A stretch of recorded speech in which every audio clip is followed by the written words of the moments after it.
अध्याय 82 शक्तिशाली ज़ोंबी। अनुवादक न्योइबो स्टूडियो। संपादक न्योइबो स्टूडियो।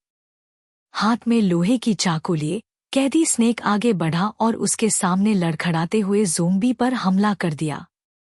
भाई स्नेक, वहां मत जाओ, सावधान रहो। कैदी स्नेक के कदमों को देखकर वे खिलाड़ी जो अपने लकड़ी के धनुष लेकर पीछे हट गए थे, एक के बाद एक चिल्लाने लगे। कैदी स्नेक ने उनकी बातों को अनसुना कर दिया। उसे अपने ऊपर पूरा भरोसा था। उसने लोहे की चाकू उठाई और ज़ोंबी की गर्दन पर वार कर दिया। उसे लगा कि यह वार बिल्कुल सही था। उसने कोण और ताकत दोनों को पूरी तरह से समझ लिया था। इस वार से ज़ोंबी का सिर कट सकता था। कड़ाक! आत्मविश्वास से भरे कैदी स्नेक का चेहरा बदल गया। चाकू ज़ोंबी की गर्दन में अटक गया था। कैदी स्नेक स्तब्ध रह गया। क्या चाकू से उसका सिर नहीं कट सकता? क्या लोहे की चाकू नकली थी? चिश चिश चिश। अगले ही पल ज़ोंबी की गर्दन पर लगे घाव से कई लताएं निकल आईं। ये लताएं तेजी से लोहे की चाकू पर फैल गईं और कैदी स्नेक के हाथ की ओर बढ़ने लगीं। अरे, यह क्या बवाल है? कैदी स्नेक इतना डर गया कि उसने तुरंत चाकू का हैंडल छोड़ दिया और तेजी से पीछे हट गया। इस अजीबोगरीब ज़ोंबी से जितना दूर रहा जाए, उतना ही अच्छा था। भाई स्नेक, यह एक म्यूटेटेड ज़ोंबी है। हमारे दो साथी अभी इसके हाथों मारे गए हैं। इसके पास मत जाओ, दूर से हमला करो। दूर रहो। इन्हें करीब मत आने दो। नए खिलाड़ियों ने नए सहायकों को समझाना शुरू किया। लानत है, यह पहले क्यों नहीं बताया? कैदी स्नेक ने दांत पीसते हुए भीड़ में पीछे हट गया। उसने कभी ऐसा म्यूटेटेड ज़ोंबी नहीं देखा था जिसके शरीर से लताएं निकल सकती हों। वह लगभग फंस ही गया था। चूंकि वह करीब से लड़ नहीं सकता था, तो उसने दूर से धनुष और तीर का इस्तेमाल करने का फैसला किया। कैदी स्नेक ने अपने बैग से एक लकड़ी का लंबा धनुष निकाला। पीछे हटते हुए उसने म्यूटेटेड ज़ोंबी पर निशाना साधा और तीर चला दिया।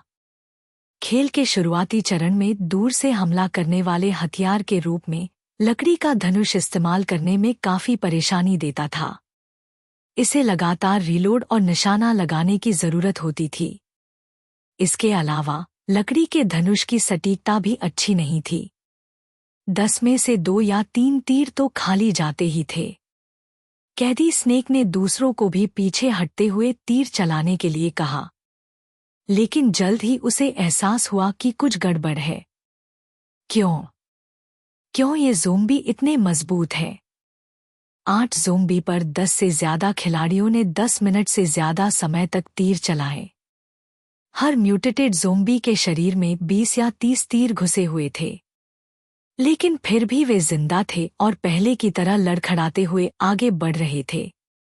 ऐसा लग रहा था कि ये तीर उन्हें बिल्कुल भी नुकसान नहीं पहुंचा सके। लानत है, ये म्यूटेटेड ज़ोंबी कहां से आ गए? कैदी स्नेक के सिर से पसीना बहने लगा। क्या हो रहा था? सर्वर खुले हुए तो बस कुछ ही दिन हुए थे। इतने सारे उच्च स्तरीय म्यूटेटेड ज़ोंबी कहां से आ गए? और इतनी बड़ी संख्या में? यह खेल की सेटिंग के बिल्कुल विपरीत था। कैदी स्नेक को सबसे ज्यादा निराशा इस बात से हुई कि उनके हाथ में लकड़ी के तीर भी बहुत कम बचे थे। वे और ज्यादा समय तक टिक नहीं सकते थे। दूर से चलाए जाने वाले लकड़ी के तीर इन ज़ोंबी के लिए बहुत कम खतरनाक थे। गहन निरीक्षण के बाद कैदी स्नेक ने एक डरावनी खोज की। इन ज़ोंबी की क्षतिग्रस्त त्वचा पर पेड़ की शाखाओं और लताओं से बना एक ठोस कवच चढ़ा हुआ था। तीर इस कवच को भेद नहीं पा रहे थे। ये ज़ोंबी इतने कठोर कैसे हो सकते हैं? हे भगवान! मेरे पास अब और तीर नहीं है। कोई मुझे कुछ दो। भाई स्नेक, हम और पीछे नहीं हट सकते, हम एक गतिरोध में फंस गए हैं। कैदी स्नेक की रीढ़ में एक सिहरन दौड़ गई। अगर यही हाल रहा तो कुछ दिनों में जेल में बदला लेने की बात तो दूर, उसकी जान यहीं खत्म हो जाएगी। कैदी स्नेक ने हाथ में लोहे की चाकू उठाई। भाइयों, चलो एक साथ यहां से निकलते हैं। जेल के अंदर बहुत स्वादिष्ट है। लेवल 2 कुकिंग में अपग्रेड करने के बाद खाने का स्वाद वाकई बेहतर हो गया है। फैंग हेंग ने अभी अभी भुने हुए बड़े कबाब का एक टुकड़ा खाया और संतुष्टि महसूस की। उसने गेम लॉग खोला। कई संदेश ताज़ा हो रहे थे। संकेत, आपके ज़ोंबी क्लोन को दूर से तीर लगा है। आपके ज़ोंबी क्लोन को 5 नुकसान हुआ है। संकेत, आपके ज़ोंबी क्लोन को दूर से तीर लगा है। आपके ज़ोंबी क्लोन को 9 नुकसान हुआ है। संकेत, आपके ज़ोंबी क्लोन को दूर से तीर लगा है। आपके ज़ोंबी क्लोन को 6 नुकसान हुआ है। आपके कौशल शरीर को मजबूत करने का अनुभव +1। संकेत, आपके ज़ोंबी क्लोन को दूर से तीर लगा है। आपके ज़ोंबी क्लोन को 5 नुकसान हुआ है। संकेत, आपके ज़ोंबी क्लोन को प्रति सेकंड 12 HP ऑटोमेटिक रिकवरी मिली है। संकेत, आपके ज़ोंबी क्लोन को दूर से तीर लगा है। आपके ज़ोंबी क्लोन को 7 नुकसान हुआ है। आपके कौशल बेसिक फिजिकल ट्रेनिंग का अनुभव +1। संकेत, आपके ज़ोंबी क्लोन को दूर से तीर लगा है। क्या कैदी स्नेक और उसके गिरोह में काबिलियत है या नहीं? ज्यादातर ने अभी तक धनुष और तीर का कौशल सीखा ही नहीं है। यह नुकसान बहुत कम है। फैंग हेंग थोड़ा परेशान हो गया। अगर यही चलता रहा तो ताकत के परीक्षण का कोई मतलब नहीं रह जाएगा। जैसा कि उम्मीद थी, कुछ ही मिनटों में गेम लॉग में एक नया संदेश आया।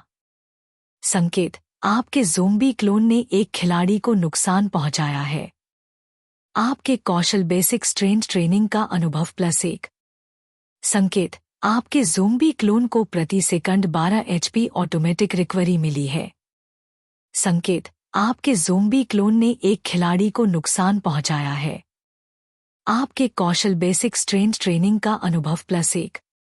संकेत, आपके ज़ोंबी क्लोन को करीब से हमला हुआ है। संकेत, आपके ज़ोंबी क्लोन ने हमले से बचने की कोशिश की लेकिन असफल। 19 नुकसान हुआ। आपके कौशल बेसिक एजिलिटी ट्रेनिंग का अनुभव +1। संकेत, आपके ज़ोंबी क्लोन ने एक खिलाड़ी को नुकसान पहुंचाया है। आपके कौशल बेसिक स्ट्रेंथ ट्रेनिंग का अनुभव +1। संकेत, आपके ज़ोंबी क्लोन ने एक खिलाड़ी पर कौशलता उलझाने का इस्तेमाल किया। कौशल सफलतापूर्वक लागू हुआ। संकेत, आपके ज़ोंबी क्लोन ने खिलाड़ी को 20 नुकसान पहुंचाया और 20 HP रिकवर किया। संकेत, आपके ज़ोंबी क्लोन ने एक खिलाड़ी को मार डाला। फैंग हेंग ने चुपचाप सिर हिलाया। ओह, यह नहीं चलेगा। ये लोग और ज्यादा समय तक टिक नहीं सकते। कुछ देर बाद लॉग में आने वाले नोटिफिकेशन धीरे धीरे कम हो गए। संकेत, आपके ज़ोंबी क्लोन ने खदान पर कब्जा कर लिया है। क्या वे भाग गए? फैंग हेंग ने भौहें चढ़ाई। यह बेकार था। आखिरकार वे एक बड़े गिल्ड थे। उनकी बेरहमी कहाँ गई? हालांकि रात में भागने पर संक्रमण का खतरा था, लेकिन अगर वे खदान में रुके तो निश्चित रूप से खत्म हो जाएंगे। फैंग हेंग थोड़ा निराश हो गया। वह आज रात ही इस समस्या को हल करना चाहता था। उसने रिकॉर्ड्स को फिर से पलटा और हताहतों की गिनती की। इस लड़ाई में उसकी तरफ से कोई हताहत नहीं हुआ था। उन्होंने 7 दुश्मनों को मार डाला था और 4 को गंभीर रूप से घायल कर दिया था। फैंग हेंग ने सिर झुकाकर सोचा, अगर कैदी स्नेक और उसका गिरोह भागते रहे और गुरिल्ला युद्ध लड़ते रहे तो यह आसान नहीं होगा। आखिरकार लता ज़ोंबी की गति बहुत धीमी थी। यह बहुत परेशान करने वाला था। समझ गया। उनके घरों को गिरा दो। जब तक डॉन गेमिंग गिल्ड के सभी आश्रयों और निवासों को गिरा नहीं दिया जाता, ये लोग रात में अंधेरे के डर के नकारात्मक प्रभावों के तहत मर जाएंगे। इसके बारे में सोचकर फैंग हेंग ने सीधे ज़ोंबी क्लोन को उनके घरों को गिराने का आदेश दिया। पहले डॉन गेमिंग गिल्ड द्वारा खदान में बनाए गए अस्थायी निवास को गिरा दो। दिन के दौरान आत्महत्या करने वाले ज़ोंबी के कल पुनर्जीवित होने के बाद वे उनके पूरे निवास को गिरा देंगे। ज़ोंबी अपोकैलिप्स दुनिया में अपने निवास खोने के बाद ये लोग निश्चित रूप से जीवित नहीं रह सकेंगे।